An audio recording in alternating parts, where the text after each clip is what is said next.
কৃষ্ণধাম, গুৰুধাম, গোলকধাম, বৈকুণ্ঠ। देखो अब करो ना हम पे যে আমাৰ কথাবিলাক শুনিব আৰু নিশ্চয়কৈ কিশোৰ দাসৰ মংগলৰ বাবে, তেওঁৰ স্বাস্থ্যৰ বাবে, তেওঁ যাতে আমাৰ মাজলৈ সুস্থ সবল ৰূপত ঘূৰি কথাবিলাক শুনিব আৰু নিশ্চয়কৈ কিশোৰ দাসৰ মংগলৰ বাবে, তেওঁৰ স্বাস্থ্যৰ বাবে, তেওঁ যাতে আমাৰ মাজলৈ সুস্থ সবল ৰূপত ঘূৰি আহে, তাৰ কাৰণে আপোনালোকেও সহায়ৰ হাত আগবঢ়াব আজিও।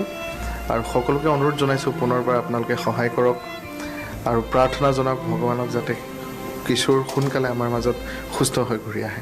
কুসুম কি ক'ব আপুনি? হয় হয়, ইতিমধ্যে এনেকুৱা এটা অনুষ্ঠান 2016 বৰ্ষতো হৈ গৈছে পাফুৰি হোৱাৰ বাবে, আৰু তেতিয়াও সেই ৰাইজৰ অভূতপূৰ্ব আচলতে সঁহাৰি আছিলে। আৰু এইবাৰো আশা কৰিছোঁ আমি এই অনুষ্ঠানটোৰ জৰিয়তে আমাৰ সমগ্ৰ অসমবাসীয়ে অন্ততঃ কিশোৰৰ বাবে আজি 200 বিঘা মাটিৰ বেষ্টিজ সৰ্ববৃহৎ কীৰ্তন ঘৰ, মঠ, কৃষ্ণধাম, গুৰুধাম, গোলকধাম, বৈকুণ্ঠধাম, স্বৰ্ণামৃত পথ, পদচিহ্ন, মঠ, আধ্যাত্মিক স্কুল, কলেজ আদিৰে পৰিপূৰ্ণ চলে চকুৰোৱা এক অদ্বিতীয় মনোৰম আশ্ৰমত পৰিণত কৰিছে। তালৈ দেশ বিদেশৰ সীমা চেৰে অসংখ্য ভক্তিবান ৰাইজৰ আগমন ঘটিব লাগিছে।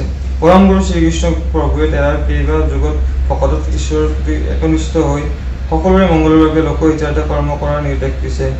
देखो देखो अब करो ना हम पे यूं सितम, जान मेरी जा रही सनम।